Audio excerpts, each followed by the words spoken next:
Apollo 13 flight controllers, listen up. Give me a go, no go for launch. Booster. Go. Retro. Go. Vital. We're go flight. Guidance. Guidance go. Surgeon. Go flight.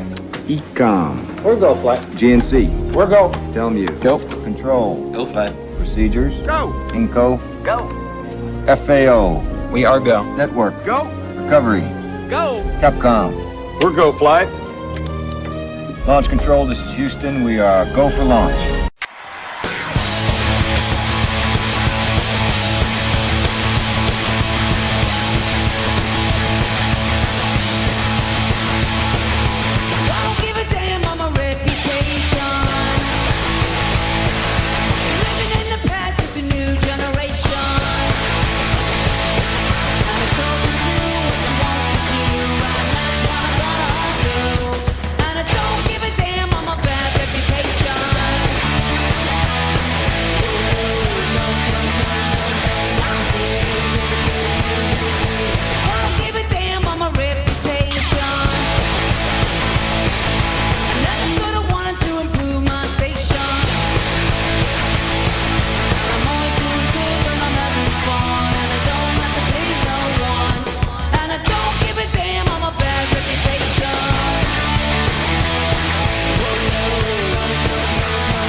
Hello again, everyone, and welcome back. This is the Tothmonra Podcast, episode 43. Once again, I am your host, the artist formerly known of as Martok, here by request from Tothmonra himself, because as you know, he is undergoing some medical procedures, and in the interim, asked me to step in and run a few of these for him. So I'm happy to do that. I've put together another podcast. You are welcome to join in. But as always, thanks for watching, and here we go.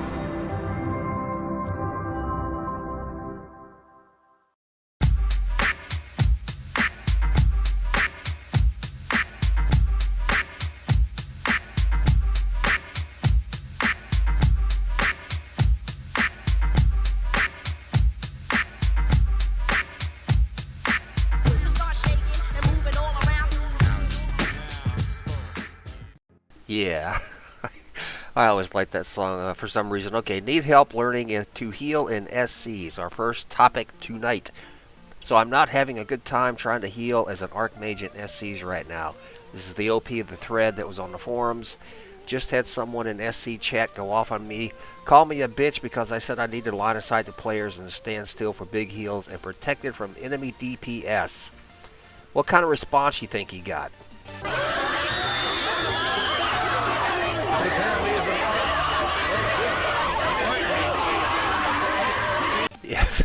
Yes. The standard Return of Reckoning response, of course. I'll get to some of those in a moment. But this is sort of a lament of especially new players, I suppose. But he goes on to say, I asked them to give me advice, and they said, line of sight enemies, kite them, just don't stand there like an idiot. Okay, the first one's legit. Line of sight enemies, everybody should know how to kite, which is basically you just turn and run away. Don't stand there like an idiot. However, is that really necessary? Is that really part of the advice? Do people think that that's the advice this guy was looking for? To be called an idiot? And last I checked, on an Archmage in particular, in order to use a group heal, you have to stand still. That's part of the casting cost of using a group heal, however. So next time I try to stand behind a wall, I can't single target heal like that, so I just spammed group heal. I was targeted by like 4 enemies and killed while everyone ran off. Welcome to Order. As I've said before, the one thing that Order players excel at, are unparalleled at is vanishing just when you need them most. But I will come back to that particular point later. So what the guy is trying to find, of course, is a balance between healing while on the move and then using the stats or using the abilities that have to be where you have to be standing still. He goes on to say, I'm starting to hate this fracking game. Now that is, sadly, that is a complaint or a statement or a sentiment that's being expressed a lot over the last year. I've seen this sentiment expressed many times in many different places and in a number of different ways, but it all comes down to the same thing. Players start to say, okay, I don't need the grief, man. You know, this is a game. I'm here to play a game. I'm going to try to do the best I can, you know, to support the other players. But I don't need the grief. So why should I bother? I will come back to that point again in a little while. Okay, this is a video from a City Siege I did on my Archmage. This is, I don't know, maybe 3 years old. But it was a City Siege where the two sides we were relatively balanced. And all the damage totals, I remember this City Siege, all the damage totals, all the healing totals, they were not that high comparatively to some other cities. And I believe I came away with like 450,000, something like that, by the time the whole thing was over. And that was because the healers that were in the warband were actually, everybody was doing their fair share, right? But I wanted to put this video up just to sort of address a couple points about healing, just in case the OP of the thread is watching. And what I'm trying to do here, of course, is strike that exact same balance between running a group heal. And if you run the group heal, of course, you have to be standing still and then doing single target heals, which you can do on the move. You just have to, you know, click on the right target. And watch the health bars. You can see what I'm talking about. Destro is not doing an immense amount of damage here. So the pressure wasn't as great, of course, in this particular city as it would be in some others that you might get into. And Destro was not, you know, I get targeted here in a little bit, and some of the healers were getting targeted as we went along, but it wasn't as intense as it could have been. Now watch right here. Of course, I get targeted by a witch elf and a couple others, and there they are, close up of them, two of them. But I'm able to survive, and I'm going to come back to that point too. There is a balance to be struck, I suppose, in, you know, when you can hide behind an obstruction, when you can stand behind an obstruction, which to my mind is a perfectly sound tactic. If you can use it to your advantage, you know, it doesn't mean you do it all the time. It means every now and then you put an obstruction between your enemy and you, so that you can use a group heal, as I just did there. You can see the animation for the group heal, and then that balance between moving, getting out there in the middle of all the opposition, and trying to pitch out single targets. So it's not something that new players, especially our players that are new to the Archmage in particular, or healing in general, it's not something that you'll pick up immediately. And it, you know, you have to play your tune a little bit. You have to get used to it. But what makes all that harder, sort of deflates the whole enthusiasm for a healing class, is when you get verbally targeted, as this particular guy did. So constructive criticism in regard to someone, especially when someone asks for advice, constructive criticism will go a long way, because, you know, every time, and I know this from, you know, from all my time on a server and some of the interactions that I've had, and that at times Return of Reckoning can be a very vicious place to just to try to play a game in. And it shouldn't be that way, but many times it is that way. And I've always been of the mindset that all you do when you respond in that manner is help to drive players away from the server. And that doesn't benefit anyone. Some people might think it does, but it doesn't. Doesn't benefit anyone. Okay, the OP goes on to say, I have to do so much correctly and be perfect, or I'm not fracking good enough, and people flame me. Almost every experience is the same. Okay, you can say that this is whining to a degree. If you want to say that, you can say that the guy's being a bit melodramatic, or you at least have to put it in the proper context. That when you're talking about an endeavor, such as playing an MMO game, there is no, you know, everyone has their own individual reasons for being here. And there's absolutely no reason to put up with being flamed while in the game, being attacked while in the game, being name called and all this other stuff. There's no benefit from putting up with it and sticking the game out unless you just want to play the game regardless of what everybody else thinks. And I kind of feel for this guy because I understand exactly where he is. You know, he makes it, if you know how to just read between the lines a little bit, you know, if you can apply just a little bit of logic to what the guy's saying, you know that you can tell he wants to be here, he wants to do well, he wants to support the other players, but there are other players that are making that exceedingly hard. And why? Because he's not up to their standard in a particular game. Someone asked, are you mouse clicking?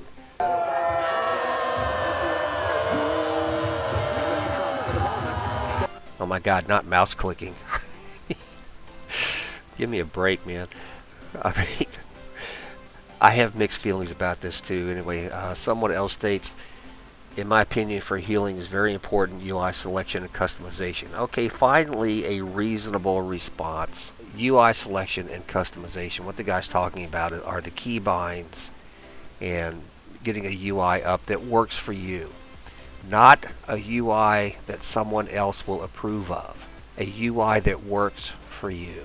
Someone else says, reminds me of a Lost Temple of Aisha scenario I was in earlier. We started by outnumbering order 5-4.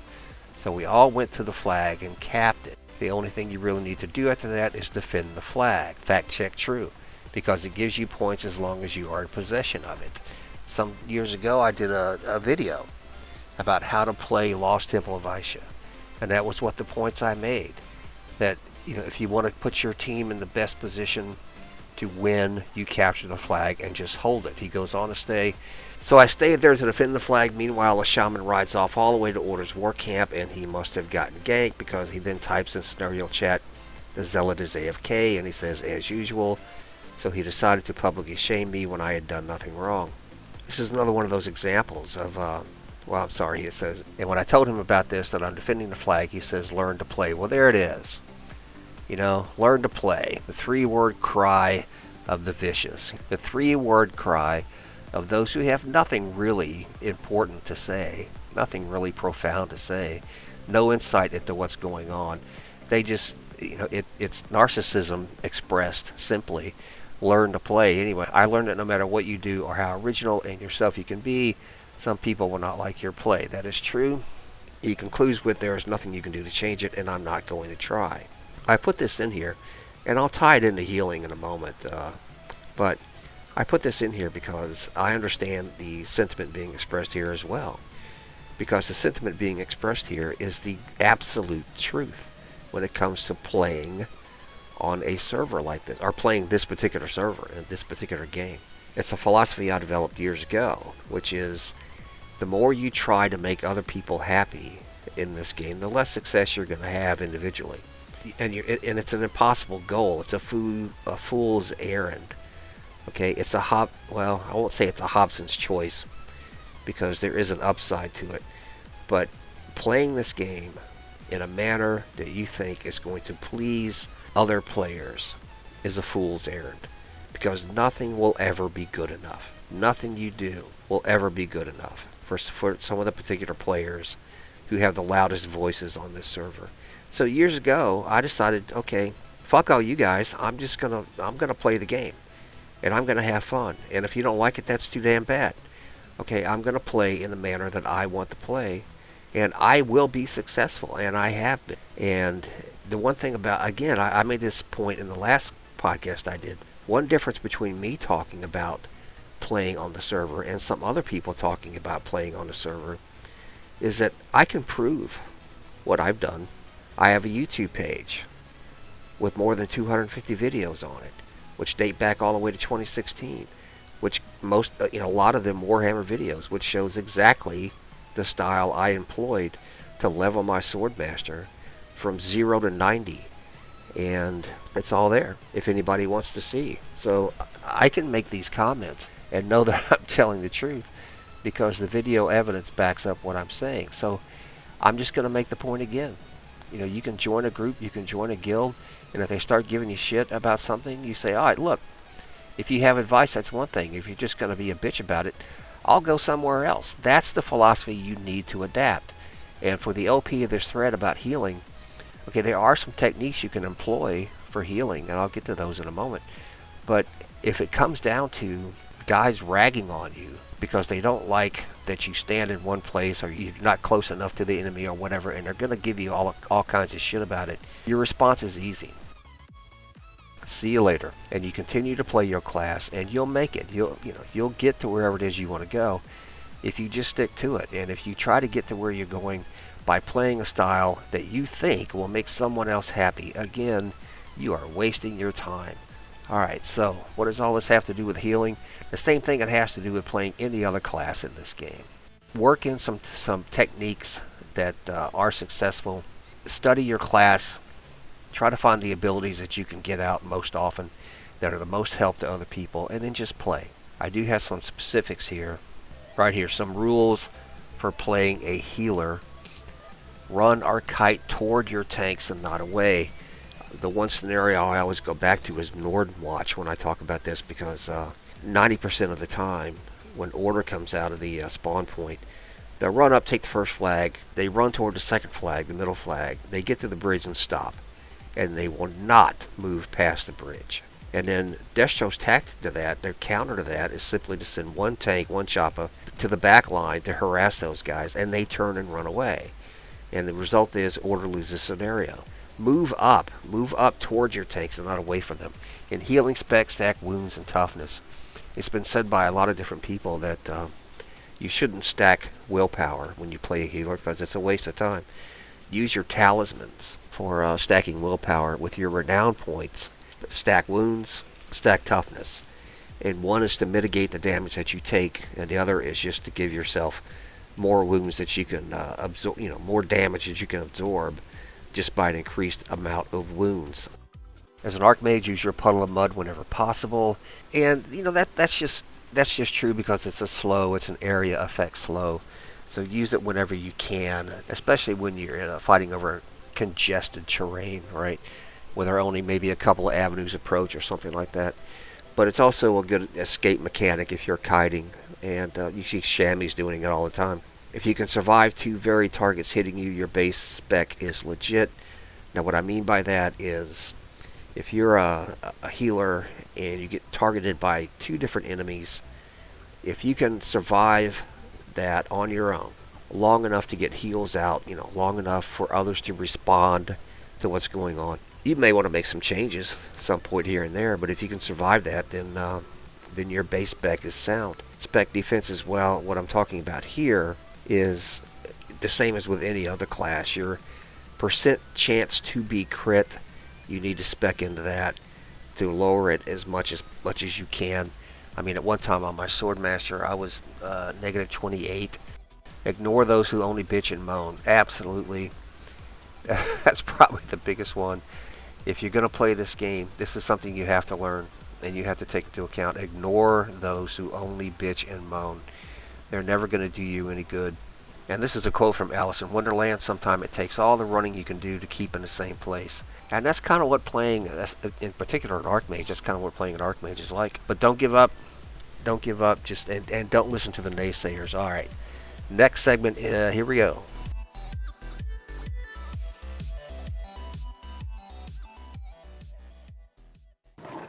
Art thou not sorry for these heinous deeds?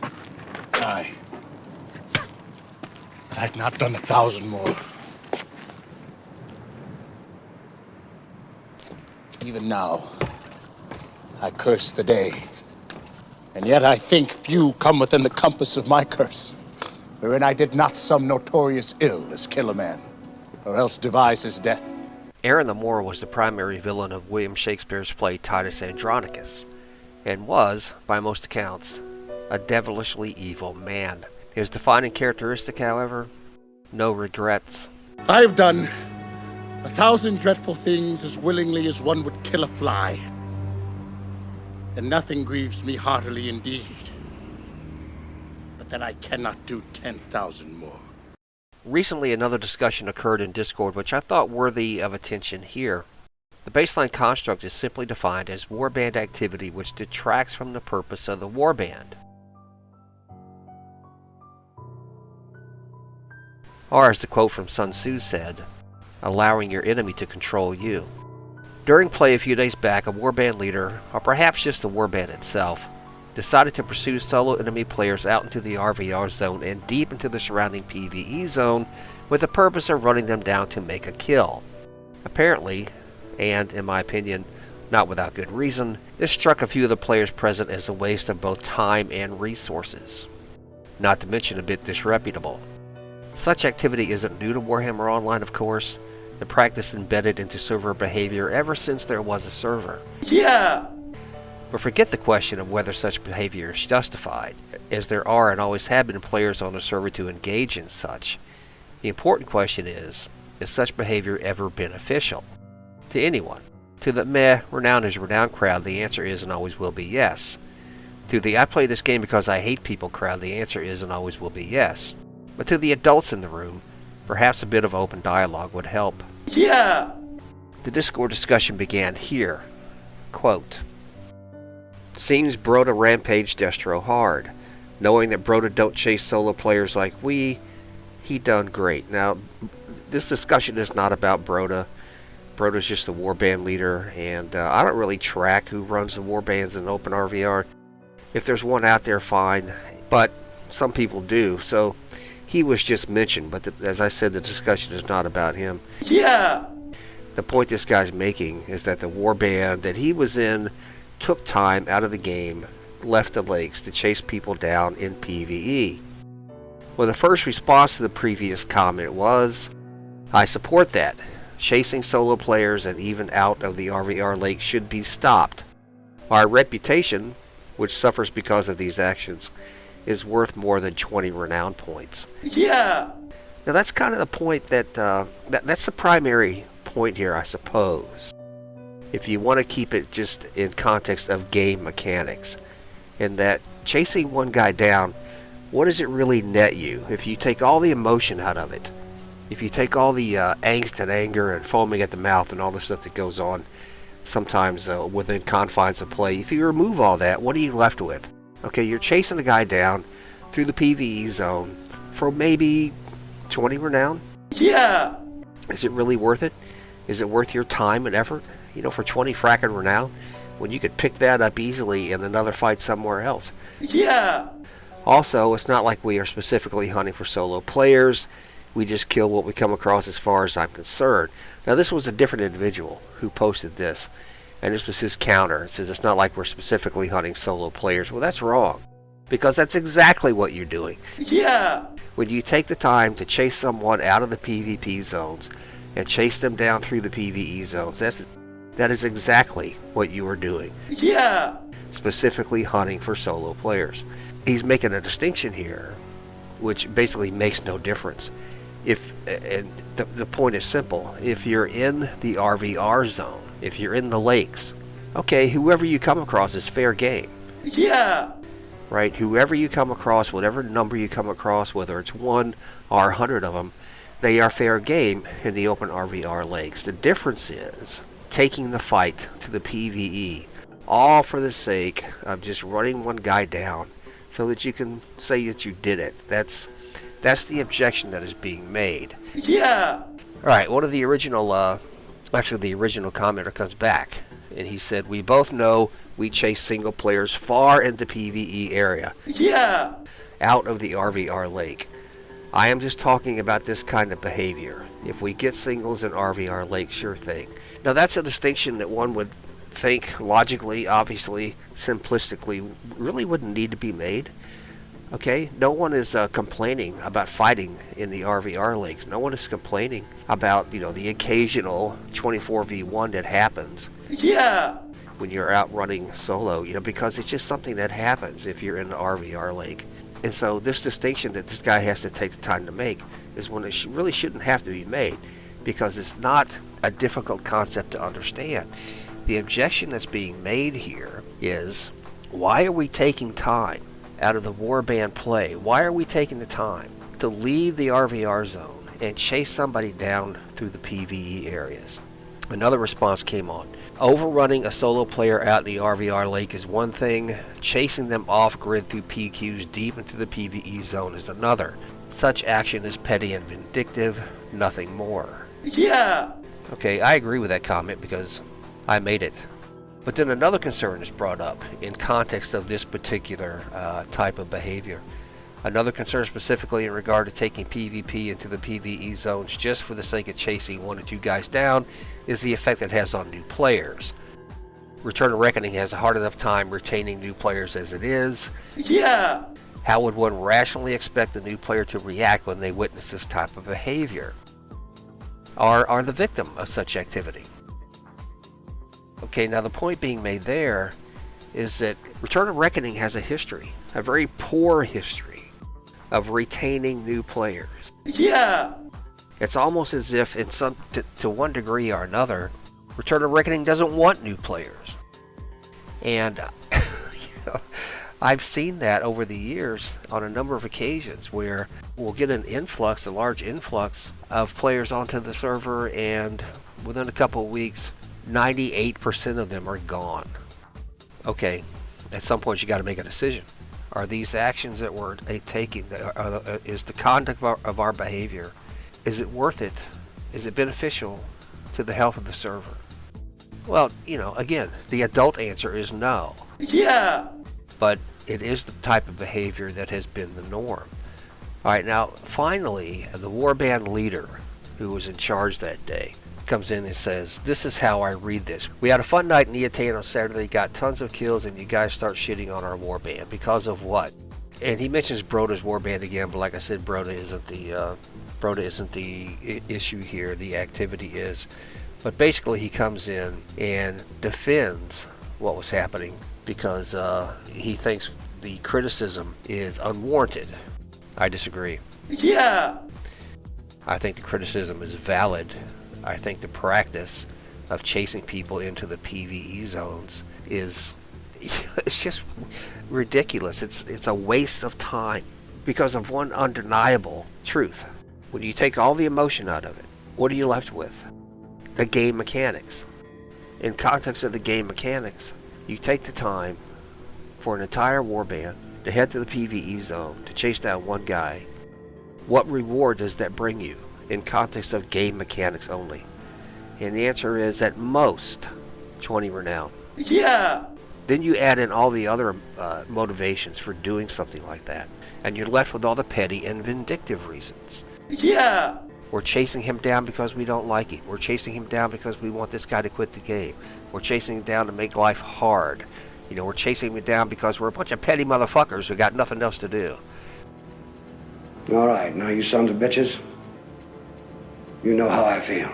Yeah. I oppose this type of behavior, and I think it's something that just, needs to be done away with. Needs to be, people just need to grow up. Yeah. And choose another role model to follow besides Aaron the Moor. Wherein I did not some notorious ill as kill a man, or else devise his death. Rather chamade or plot the way to do it. Accuse some innocent and forswear myself. And keep the RVR action where the RVR action is supposed to be. In other words, apply the Las Vegas rule. What happens in RVR stays in RVR. Yeah. Now this sort of illustrates some of the points I was just making there. This video was captured about a week ago, I suppose, and I was in one of the guild war bands, and we come across a Lobby Magus, and the order was given to chase this guy down. All right, we're in the RVR zone. That kind of makes him fair game, but all that for a level 20 Magus. All that for a level 20 Magus, yeah. And I don't know. It just seemed like, even inside the RVR zone, it seemed like it just seemed like a waste of time, man, to chase that guy down. And anyway, we're moving toward the keep. Destruction is assaulting the keep, as you can see, and our orders are assaulting the keep. I'm sorry. And so the warband is moving toward the keep, and we're going toward the ramp here that goes up to on the equal level. Now look up. I take the time to scroll my camera up so I can see what's up there, and Destro's up there.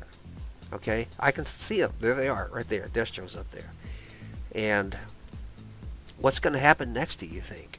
Let's play that game, right? What's going to happen next? I start to veer off because I think surely the warband leader is going to see this. Now listen to the reaction. Oh, Jesus. Oh. Okay, if I could see this, if I could take the time to look up and see what was going on around me, if I could take the time to spot Destro when we were still in a position to get away from him, what's everybody else's excuse? Okay, what is everybody else's excuse? And you can just watch the health bars to see what's happening. The rest of the warband gets whacked. And all of that was entirely preventable. All of that was entirely preventable. One, not to mention predictable, yeah, because that ramp right there that goes up, if you have the high ground, you know, and your enemy starts coming up, you have the advantage. If you have the high ground, you have the advantage. So why even go that way? There are better strategies than continually charging straight into the teeth of the opposition forces. That's an argument that I have every now and then with people running cover and concealment, fire and maneuver, misdirection and use of terrain, but perhaps most importantly here, alternate avenues of approach. It wasn't necessary to go up the ramp like that and put yourself in a position to be annihilated. It all could have been avoided. All right.